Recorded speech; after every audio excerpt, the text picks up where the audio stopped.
वाह, क्या बात है, आज आप भी बाग बगीचे की सैर करके राजमहल इतनी जल्दी वापस आ गई?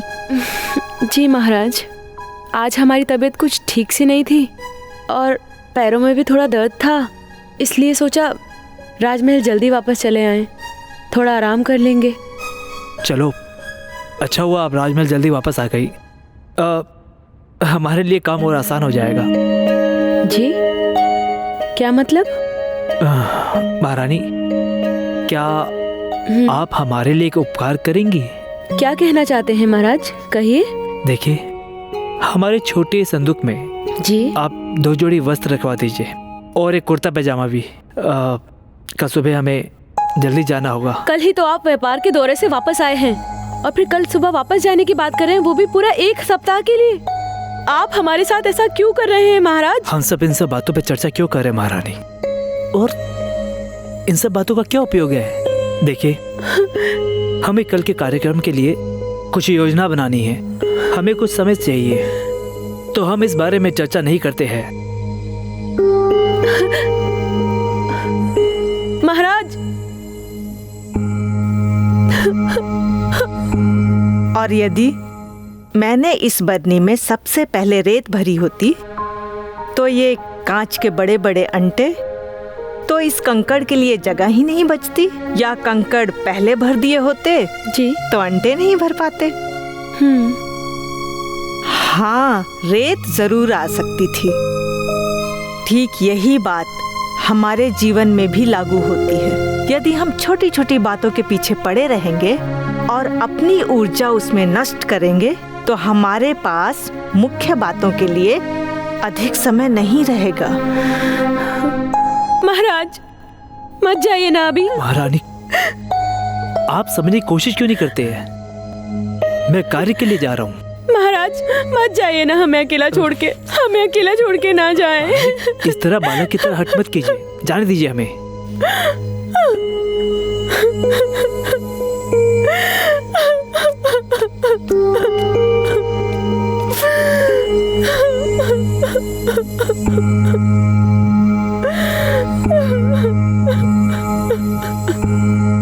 और ये कांच के बड़े बड़े अंटे हमारे मन और सुख के लिए क्या जरूरी है वो हमें बताते हैं।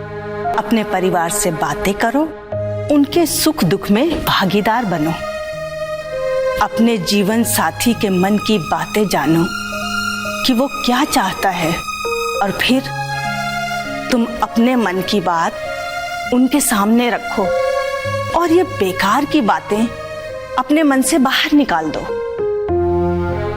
लेकिन कांच के बड़े बड़े अंटों की फिक्र पहले करो, वही सबसे ज्यादा महत्वपूर्ण है। पहले ये तय करो कि क्या जरूरी है, बाकी सब तो रेत है।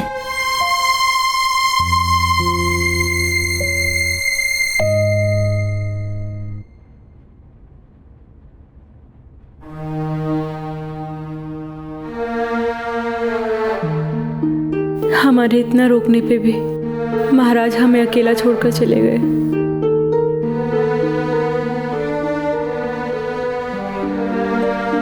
कैसे समझाएं उन्हें कि हमारा मन नहीं लगता यूं अकेले।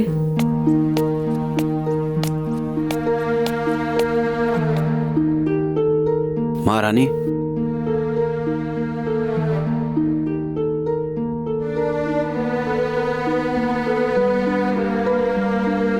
महारानी, आपका बाग में सैर करने का समय हो गया है। सेनापति रणवीर, आज बाग में सैर करने जाने की अभिलाषा नहीं है हमारी। महारानी, तो क्या अभिलाषा है आपकी? बस कुछ खास नहीं। आज हमारी मनोदशा कुछ ठीक नहीं है, इसी कारण राजमहल से कहीं बाहर जाने की हमारी इच्छा नहीं हो रही है।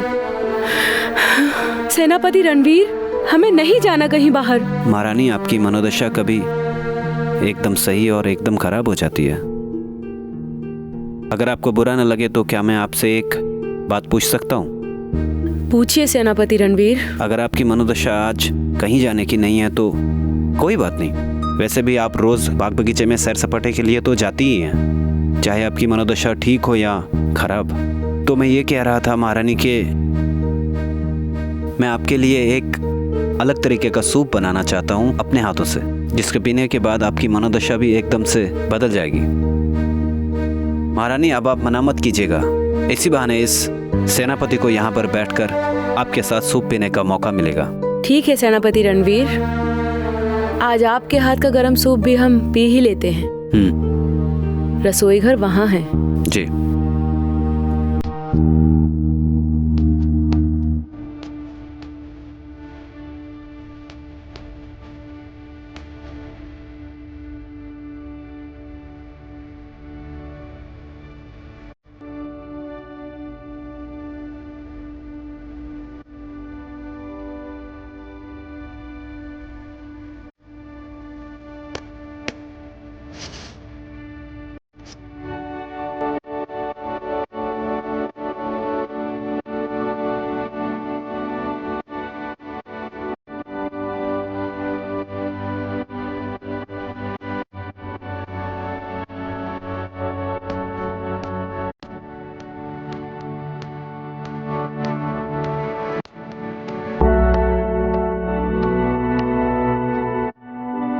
लीजिए।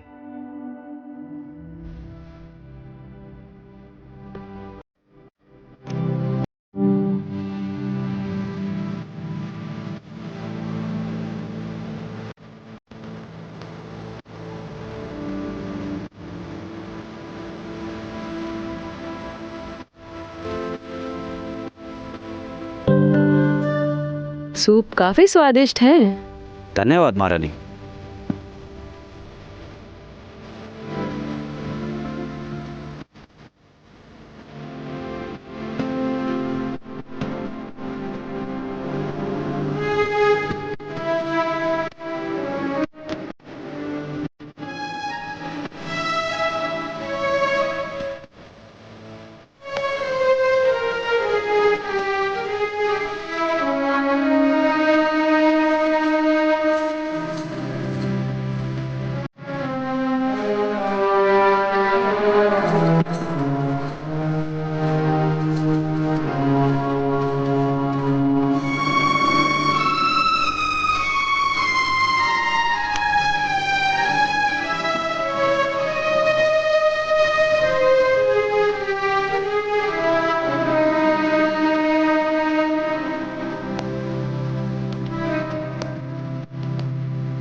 परंतु चिन्नम्मा, आपने हमें ये नहीं बताया कि इन 2 प्याली चाय का मतलब क्या है। हम यही सोच रहे थे महारानी कि अभी तक आपने इस चाय के बारे में पूछा क्यों नहीं। ये चाय की 2 प्याली हमारे जीवन की वो परिभाषा दर्शाती है कि हमारा अपना जीवन कितना ही परिपूर्ण और संतुष्ट लगे, लेकिन अपने खास मित्र, परिवार और करीबी लोगों के साथ 2 प्याली चाय पीने की जगह हमेशा होनी चाहिए।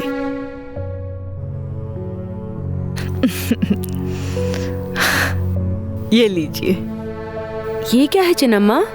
ये महाराज जी ने आपको देने के लिए कहा है, लीजिए। परंतु इसमें क्या है चिन्नम्मा? कल महाराज भूपेंद्र हमारे यहाँ आए थे हमसे मिलने के लिए। मगर वो बहुत उदास लग रहे थे। इसका मतलब ये है महाराज, आजकल हमारे राज्य में व्यापार बहुत अच्छा चल रहा है। व्यापार तो अच्छा चला चनेमा, पर हमें लगता है कि हम अपने राज के व्यवसाय की वजह से हम महारानी को पर्याप्त समय नहीं दे पा रहे हैं, और कहीं ना कहीं वो आजकल हमसे नाराज रहती है।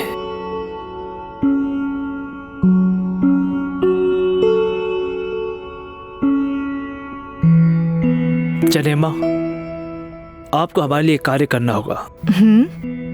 ये एक लिफाफा है जिसे आपको अपने हाथों से महारानी को देना होगा। जी। और इसमें एक ताजुब है, और मैं चाहता हूं कि वो आपको खुद बताए कि इस लिफाफे में क्या है। जी लीजिए। ठीक है महाराज, आप जाइए। कल हम राजमहल जाकर महारानी जी को समझाएंगे। जी जनेमा, चलते हैं। महाराज जी कह रहे थे कि वो जब भी राजमहल आते हैं तो आप उनसे ज्यादातर नाराज ही रहती हैं, क्योंकि वो अपने राज्य के व्यापार की वजह से आपको समय नहीं दे पा रहे हैं। लेकिन हाँ, इसके लिए वो अपने आप को दोषी भी मान रहे थे। उन्होंने मुझे ये लिफाफा दिया और कहा कि इसे मैं आपको दे दूं। परंतु चिन्नम्मा, इस लिफाफे में है क्या? ये आप खुद ही खोल कर देख लीजिए महारानी जी। महाराज कह रहे थे कि इसमें कुछ आपके लिए ताजुब की चीज है। तब तक मैं गुसलखाने से होकर आ जाती हूँ।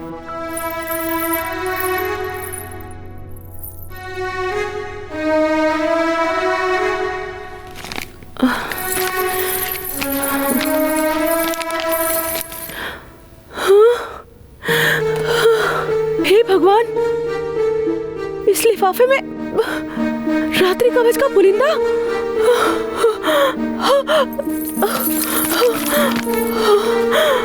हे भगवान, इसका मतलब महाराज को पहले से सब कुछ पता था, फिर भी उन्होंने हमसे कुछ नहीं कहा।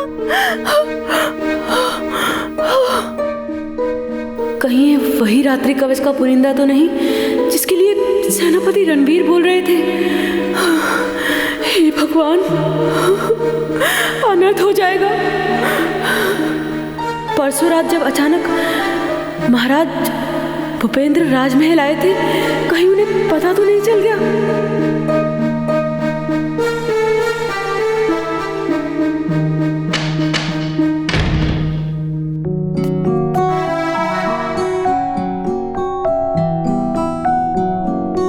महाराज, आप यूं अचानक?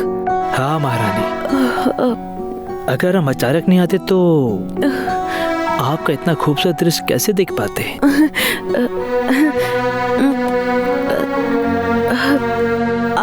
आपने बताया नहीं आप आने वाले हैं?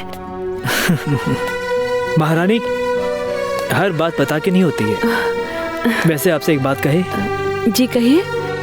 आज आप कोई स्वर्ग की अप्सरा से कोई कम नहीं लग रही है।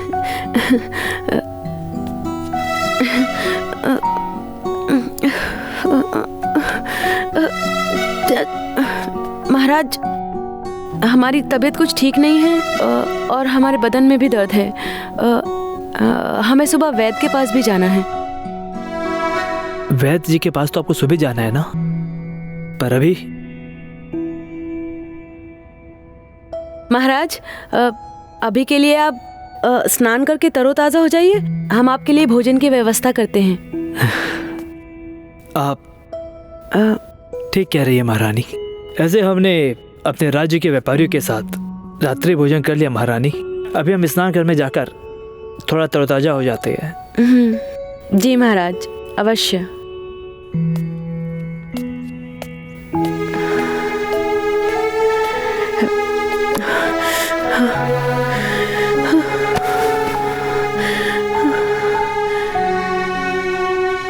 सेनापति रणवीर, कृपया करके आप हमारे कक्ष में आज ना आए। हम आपसे कल बाग में मिलेंगे।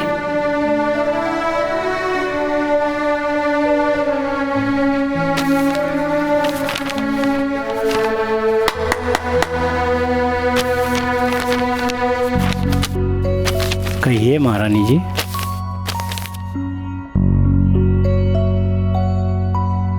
ये पत्र तुरंत जाकर सेनापति रणवीर को दीजिए और याद रहे गलती से भी ये पत्र किसी के हाथ ना लग पाए। जैसा आपका हुक्म महारानी जी।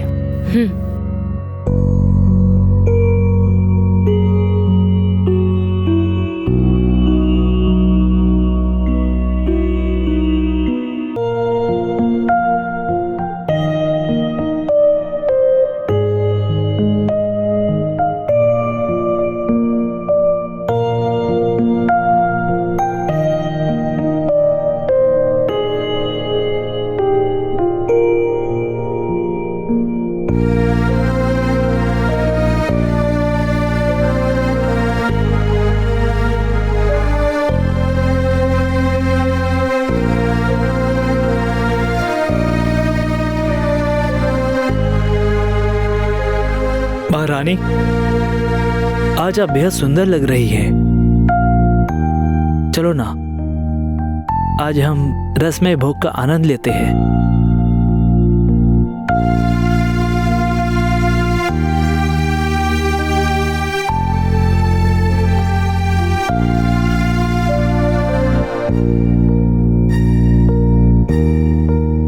देखिए महारानी, हमें ऐसा समय बार बार नहीं मिलता है, और आज जब हमारे पास समय है तो आज आपका बदन दर्द बढ़ गया है। देखिए महाराज, हम आपसे अक्सर ऐसे शब्दों का प्रयोग नहीं करते, लेकिन आज करेंगे।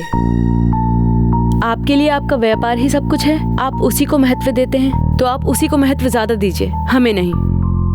हाँ पर क्या महाराज, हमने आपसे कहा ना सुबह कि हमारा आज ही माह चालू हुआ है, हमारे बदन में बहुत दर्द है, तबीयत भी कुछ ठीक नहीं है, हमें सुबह सुबह वैद्य के पास जाना है। ठीक है महारानी, जैसा आपको ठीक लगे।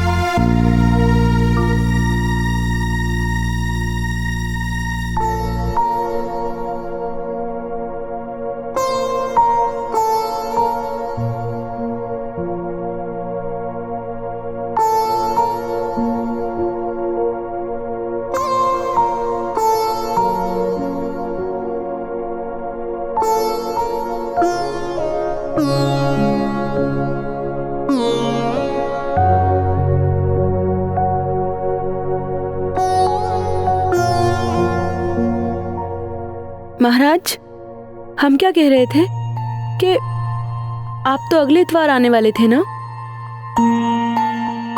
तो यूं अचानक ऐसे बिना कोई संदेश पत्र के कैसे आ गए आप? हाँ महारानी, दरअसल कल मेरे सभा में एक व्यापार की जरूरी सभा है, और इसके 6-7 दिन बाद हमें भी जाना होगा एक दूसरे राज्य में। जी, वैसे भी आपके पास हमारे लिए समय होता ही कहाँ है।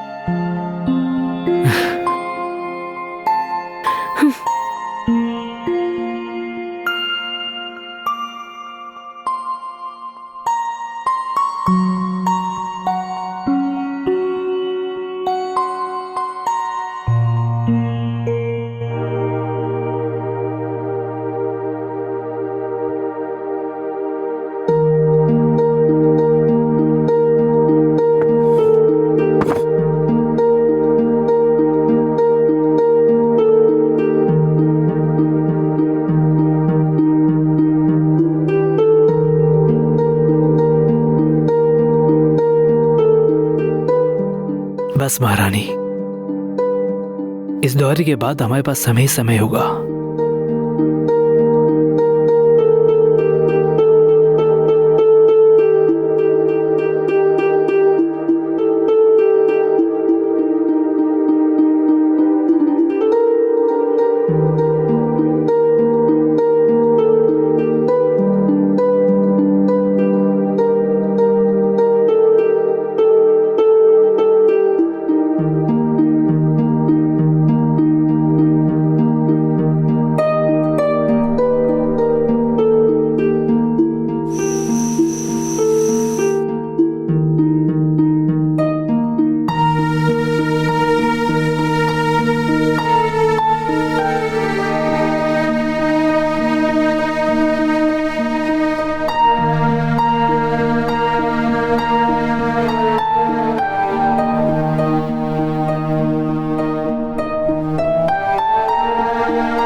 महाराज, आप मुझे ऐसे क्यों घूर रहे हैं?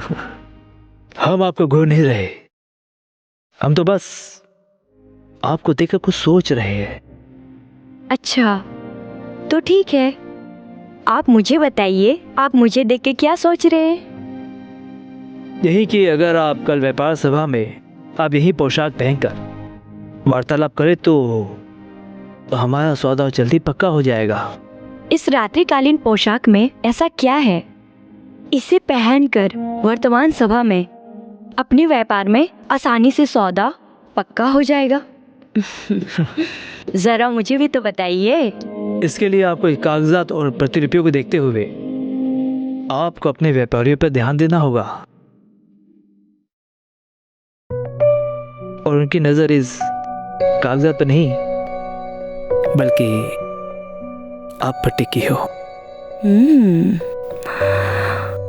उससे पहले मुझे अपने आप को तैयार करना होगा व्यापार सभा के लिए। आप खुद को बहुत ही आसानी से तैयार कर लेगी। और अभी तो पूरी रात बाकी है। अच्छा? जी हाँ, पर इससे पहले हम आपकी तैयारी की जांच करना चाहते हैं कि आपने अपने आप को सही तरीके से तैयार किया है या नहीं। अब आप समझे, हम आपके सामने एक व्यापारी है और आप सिर्फ मुझ पे ध्यान दो। इससे पहले व्यापारी को भी अपने आप को तैयार करना चाहिए। उतनी तैयारी करने के बाद ही एक व्यापारी व्यापार सभा में आता है व्यापार के लिए।